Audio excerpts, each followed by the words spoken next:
Hi everyone, welcome to our channel Maini technical. आज के इस वीडियो में हम लोग कोल इंडिया लिमिटेड द्वारा रिसेंटली पब्लिश की गई एक लेटर के बारे में डिस्कस करने वाले हैं ऑफ डेट 6 मई 2021। इस लेटर में आप देख सकते हैं जो सब्जेक्ट है वो है पॉलिसी ऑफ प्रमोशन। ठीक है, यानी प्रमोशन के लिए क्या नीतियाँ होगी from non executive to executive, उसके बारे में जो पॉलिसी ऑफ प्रमोशन होगा वो क्या होगा, इसके लिए मीटिंग का नोटिस है। ठीक है, अभी पॉलिसी ऑफ प्रमोशन वो पारित नहीं की गई है, इसके लिए मीटिंग रखी गई है। ठीक है, तो उस मीटिंग के नोटिस से आप देख सकते हैं प्रेजेंटेशन जो होगा वो होगा 10 मई 2021 को। ठीक है, और यहाँ पे टाइमिंग भी दी गई है 11 मई 2021। अभी 10 मई 2021 को क्या है, यह personal directorate TS to D P&IR is requested to email PPT, यानी जो इसका जो प्रेजेंटेशन होगा, ठीक है, जो पॉलिसी ऑफ प्रमोशन है उसका जो PPT होगा, पावर पॉइंट जो होगा, उसको ईमेल के थ्रू भेजना है। ठीक है, 10 मई 2021 को। ठीक है, मीटिंग कब होगी, 11 मई 2021 को। टाइम भी दिया गया है 3:30 PM। तो आज की इस वीडियो में हम लोग क्या जानेंगे, आज की इस वीडियो में हम लोग ये जानेंगे कि जो सिलेक्शन प्रोसेस है, ठीक है, जो सिलेक्शन प्रोसेस है डिपार्टमेंटल कैंडिडेट्स का from non executive to executive, वो क्या है, जो करंट है वो। ठीक है, जो न्यू पॉलिसी आ रही है, ठीक है, वो क्या है, और साथ ही साथ जो पुराना पॉलिसी था, ओल्ड पॉलिसी जो था, उसमें क्या क्या इशू था, क्या कॉन्ट्रडिक्शन था, उसको भी जानेंगे। यानी बेसिकली हम लोग 3 चीज़ों के यहाँ पे डिस्कस करने वाले हैं।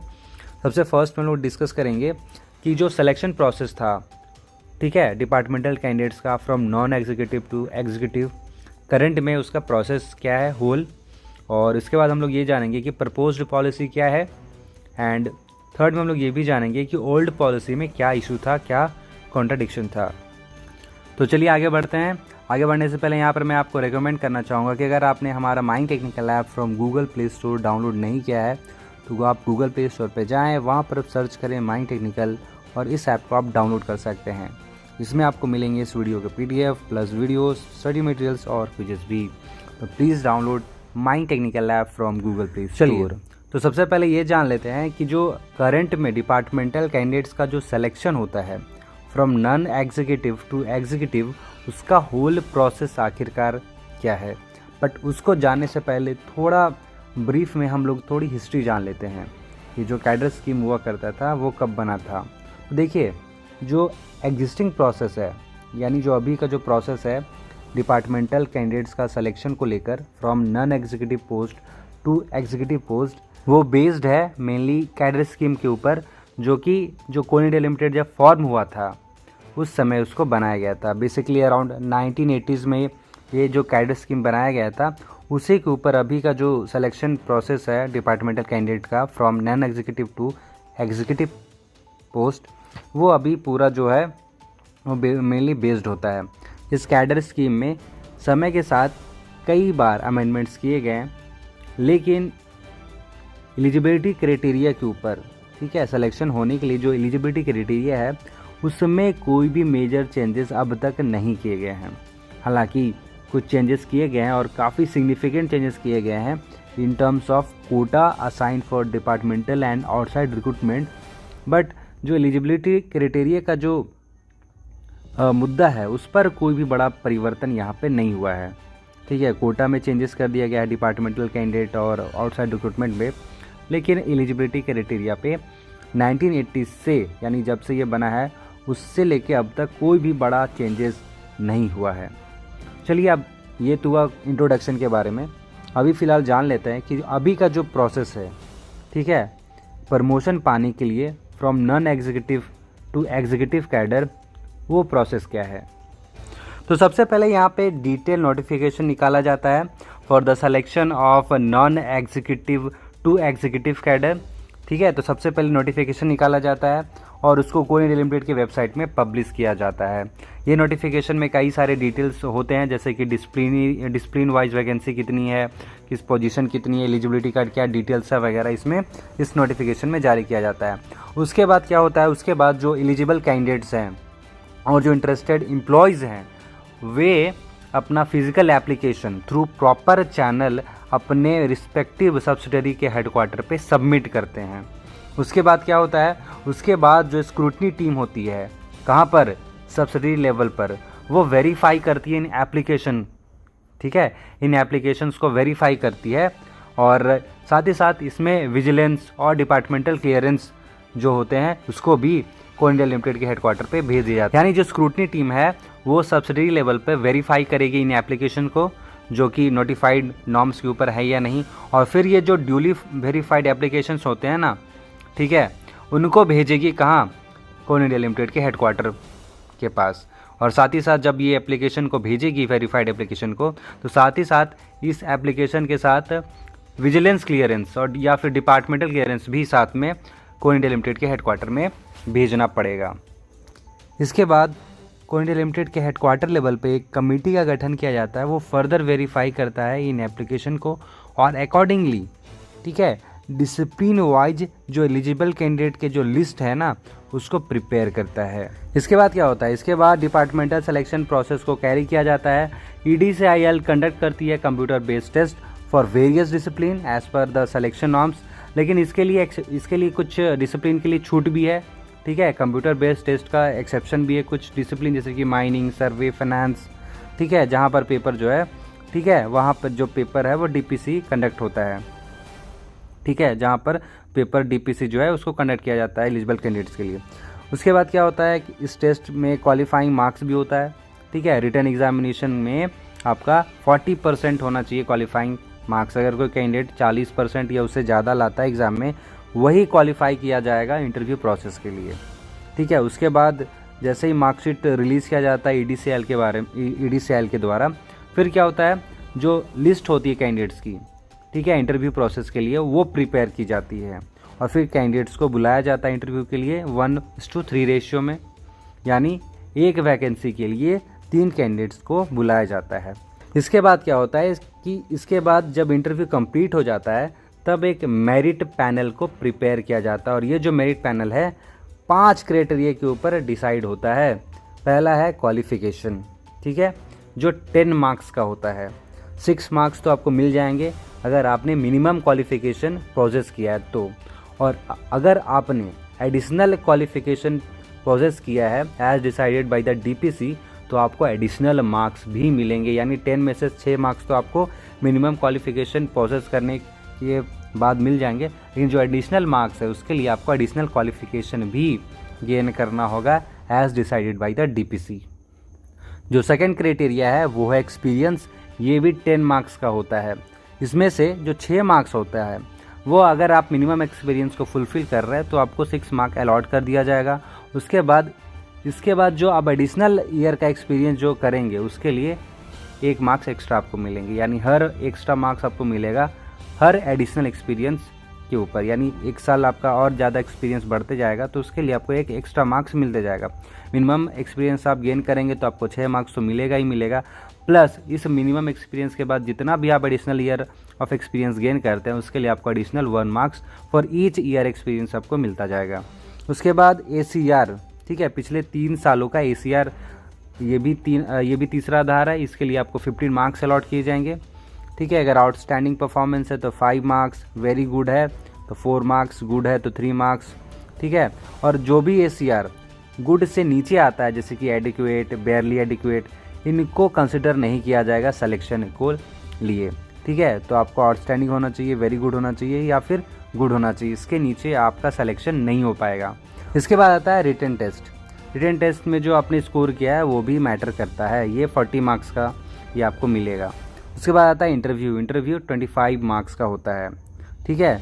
उसके बाद क्या होता है कि जो सेलेक्टेड कैंडिडेट्स हैं एज पर मेरिट पैनल वो आपको यहाँ पे CIL के वेबसाइट में पब्लिश कर दिए जाते हैं। तो इस तरह से आप देख सकते हैं होल जो प्रोसेस है फॉर डिपार्टमेंटल कैंडिडेट्स का सिलेक्शन वो कंप्लीट होता है, ठीक है। तो सबसे पहले क्या होता है, सबसे पहले यहाँ पे मैं अगर रिकॉल करूँ तो सबसे पहले आपको नोटिफिकेशन जारी किया जाता है, ठीक है, नोटिफिकेशन जारी किया जाएगा।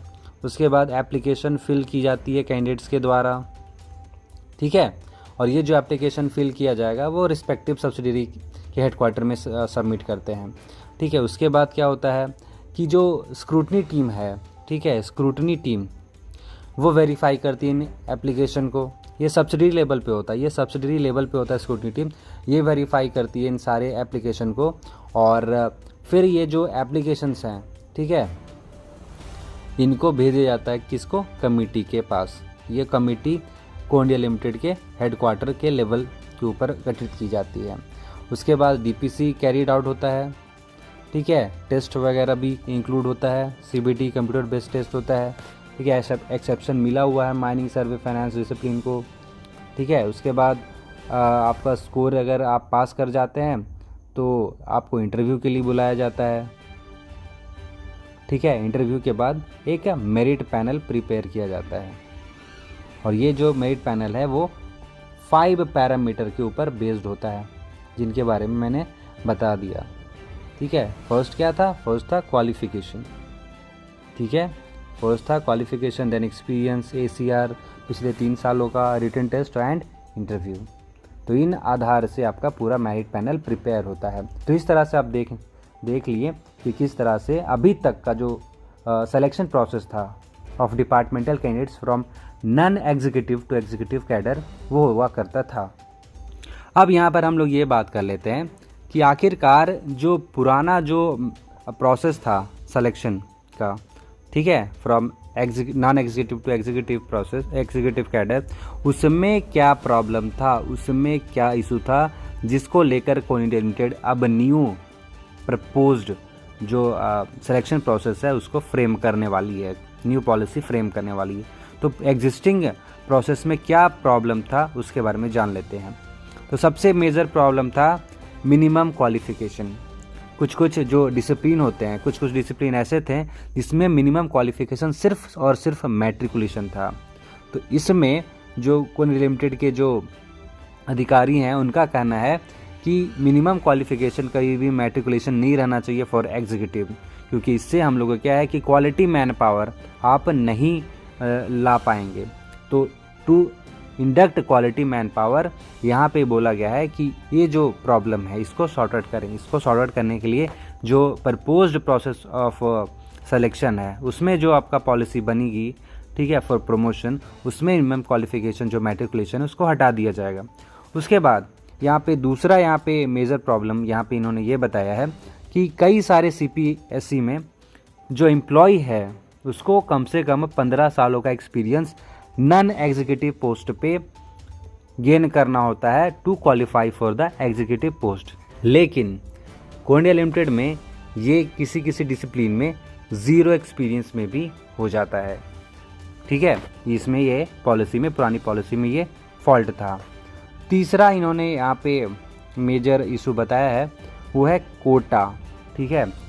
बताया गया इसमें कि जो कोटा डिपार्टमेंटल कैंडिडेट्स के लिए मैंडेट किया गया जाता है वो काफ़ी लार्ज होता है, ठीक है, इनको फिल करने के लिए, ठीक है। तो इसमें रिडक्शन होगा इन फ्यूचर में भी, आई डोंट नो क्या होने वाला है, बट इनका जो यहाँ पे तर्क है वो यही सब है।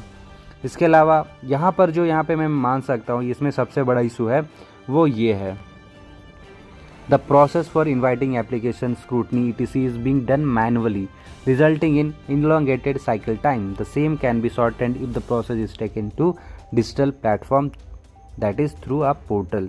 ये यहाँ पर मैं मानता हूँ कि ये बहुत ही बढ़िया यहाँ पे स्टेप होने वाला है इस नई पॉलिसी में फॉर प्रमोशन। यहाँ पे बोला गया है कि जो पहले का जो प्रोसेस था एप्लीकेशन भेजने का, स्क्रूटनी करने का, ठीक है, वो मैनुअली किया जाता था, जिसके कारण क्या होता था, काफ़ी टाइम कंज्यूम होता था, काफ़ी टाइम कंज्यूम हुआ करता था। तो इसको अब हम लोग कम कर सकते हैं बाय यूजिंग डिजिटल प्लेटफॉर्म, ठीक है। तो इसको यानी इसका डिजिटली लाइजेशन यहाँ पे होगा, ठीक है। जो एप्लीकेशन है अब ऑनलाइन एप्लीकेशन यहाँ पे लिए जाएंगे, स्क्रूटनी भी ऑनलाइन की जाएगी, जिससे क्या है कि टाइम जो है काफ़ी सेव होगा और जो प्रोसेस है वो काफ़ी फास्ट होगा। इसके अलावा भी और कई सारे इशू गिनाए गए हैं, आप देख सकते हैं इस एप्लीकेशन में। फिलहाल बाकी सबको स्किप करते हुए हम लोग यहाँ पे डिसिप्लिन वाइज प्रपोज जो कैडर स्कीम है for promotion of non executive to executive, उसको जान लेते हैं। ये रहा एनेक्सर। यहाँ पे आप देख सकते हैं कि डिसिप्लिन वाइज, ठीक है, पहले क्राइटेरिया क्या था, ठीक है, और अभी जो प्रपोज क्राइटेरिया होने वाला है, ठीक है, वो क्या होने वाला है। मैं 1 सेकेंड में यहाँ पे ये बताना चाहूँगा कि ये जो प्रपोज्ड क्राइटेरिया है वो अभी पारित नहीं हुआ है, इसके लिए ही तो मीटिंग रखी गई है, ठीक है, 11 मई 2021 को। ये अभी पारित नहीं की गई है, बट ये प्रपोज्ड क्राइटेरिया है, प्रपोज्ड पॉलिसी हो सकता है कि ये ज्यों का तो पास कर दिया गया जाए पूरी तरह, और हो सकता है कि इसमें कुछ बदलाव किए जाएं, ठीक है। तो यहाँ पर मैं आपको अच्छे से यहाँ पे एक्सप्लेन कर लेता हूँ कि एग्जिस्टिंग क्राइटेरिया अभी क्या है और जो प्रपोज्ड क्राइटेरिया है वो क्या है। यहाँ पे सबसे पहले बात करेंगे माइनिंग डिसिप्लिन की। यहाँ पे जो एंट्री मिलती थी, ठीक है, डिपार्टमेंटल प्रमोशन से, वो E2 में मिलती थी, और इसके लिए जो मिनिमम क्वालिफिकेशन हुआ करता था वो डिपेंड करता था कि आपके पास जो मिनिमम क्वालिफिकेशन है वो क्या है। अगर आपके पास second class mine manager certificate of competency है तो आपके पास कोई भी मिनिमम एक्सपीरियंस का यहाँ पे क्राइटेरिया नहीं था, आपको प्रमोट कर दिया जा सकता था, ठीक है, E2 में डायरेक्टली, ठीक है। और अगर आपके पास डिप्लोमा इन माइनिंग है, गैस टेस्टिंग है, फर्स्ट एड है, तो आपके पास 5 सालों का एक्सपीरियंस रहना चाहिए ग्रेड ए में, उसके बाद आपको प्रमोट किया जा सकता था E2 में। और अगर आप मैट्रिकुलेट हैं सिर्फ, यानी आपने डिप्लोमा भी कंप्लीट नहीं की है लेकिन आपके पास ओवरमैन सर्टिफिकेट है मैट्रिकुलेशन के बाद, गैस टेस्टिंग सर्टिफिकेट भी है, वैलिड फर्स्ट एड सर्टिफिकेट भी है, और उसके साथ आपके पास ग्रेड ए में 5 सालों का एक्सपीरियंस है, तो भी आपको एग्जीक्यूटिव के E2 ग्रेड पे आपको प्रमोट किया जा सकता था। बट अभी ऐसा जो मिनिमम क्वालिफिकेशन है उसको रिमूव कर दिया गया है। अभी प्रमोशन पाने के लिए, DPC के थ्रू प्रमोशन पाने के लिए आपके पास सेकेंड क्लास मैनेजर सर्टिफिकेट भी होना चाहिए, डिप्लोमा इन माइनिंग इंजीनियरिंग भी होना चाहिए, गैस टेस्टिंग भी होना चाहिए, फर्स्ट एड सर्टिफिकेट भी होना चाहिए, प्लस 5 सालों का एक्सपीरियंस होना चाहिए इन ग्रेड ए, या फिर टोटल 15 से 18 साल का एक्सपीरियंस होना चाहिए। 15 साल अगर आपने डिग्री की हुई है, 18 साल अगर आपने डिप्लोमा की हुई है, ठीक है। तो अगर आपने कंप्लीट कर लिया ग्रेड ए में 5 सालों का एक्सपीरियंस तो आपको प्रमोट किया जा सकता है, ठीक है। सपोज़ आपने ग्रेड ए में 5 साल कंप्लीट नहीं किया लेकिन आपका टोटल जो ईयर ऑफ एक्सपीरियंस है वो 15 साल है, अगर आपने डिग्री कंप्लीट किया है तो आपको प्रमोट किया जा सकता है। या फिर अगर आपने डिप्लोमा किया है और आपका टोटल ईयर ऑफ एक्सपीरियंस 18 साल है या उससे ज़्यादा है तो आपको प्रमोट किया जा सकता है। तो ये है प्रपोज्ड क्राइटेरिया। इसके अलावा यहाँ पे कोटा फॉर डिपार्टमेंटल प्रमोशन भी बताया गया है जो कि 35% होगा। सिमिलरली सर्वे की बात करें तो उसमें भी E2 में यहाँ पे सीधा यहाँ पे मिलता था एंट्री। उसके लिए क्या मिनिमम क्वालिफिकेशन था, उसके लिए अगर आपने डिग्री की है माइनिंग से या फिर इसके इक्विवेलेंट से और आपके पास सर्वे सर्टिफिकेट ऑफ कॉम्पिटेंसी है तो आपके पास कोई भी मिनिमम एक्सपीरियंस नहीं भी रहने पे आपको प्रमोट किया जा सकता था E2 पे। लेकिन अभी क्या हो गया है कि अगर आपने डिग्री की है माइनिंग में या इसके इक्विवेलेंट में तो आपके पास सर्वे सर्टिफिकेट तो होना ही चाहिए, प्लस आपके पास 3 सालों का मिनिमम एक्सपीरियंस होना चाहिए ग्रेड ए में, या फिर टोटल 15 सालों का एक्सपीरियंस होना चाहिए, ठीक है। और E1 में अगर आप सर्वे में एंट्री करना चाहते हैं तो क्या होगा, उसके लिए आपके पास मैट्रिकुलेशन या मैट्रिकुलेशन प्लस आपके पास सर्वे सर्टिफिकेट होना चाहिए था, प्लस 3 सालों का एक्सपीरियंस होना चाहिए था ग्रेड ए में। बट अभी क्या कर दिया गया है, अभी आपके पास डिप्लोमा होना ही चाहिए या फिर माइनिंग में या फिर माइन सर्वेइंग में, और साथ ही साथ सर्वे सर्टिफिकेट भी होना चाहिए, प्लस आपके पास 3 सालों का एक्सपीरियंस होना चाहिए ग्रेड ए में, या फिर टोटल 15 सालों का एक्सपीरियंस होना चाहिए, ठीक है।